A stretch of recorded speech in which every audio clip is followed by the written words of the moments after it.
Congress MP ராகுல் காந்திக்கு புகழாரம் சூட்டி அதிமுக முன்னாள் அமைச்சர் செல்லூர் ராஜு பிறந்தநாள் வாழ்த்து தெரிவித்துள்ளார். மதுரையில் செய்தியாளர்களிடம் பேசிய அவர், மாற்றான் தோட்டத்து மல்லிகைக்கு மனம் உண்டு என்ற பக்கத்து வீட்டில் பூத்த மல்லிகை பூவிற்கு மனம் இல்லை என்று கூற முடியாது என தெரிவித்தார்.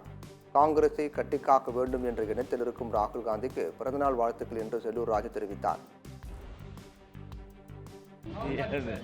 ராகுல் காந்தி யாராக அதெல்லாம் என்ன இருக்கு, இன்னைக்கு அவருடைய பிறந்த நாள், அதனால என்ன இருக்கு? மாற்றான் தோட்டத்துக்கு மல்லிகைக்கு மனம் உண்டு.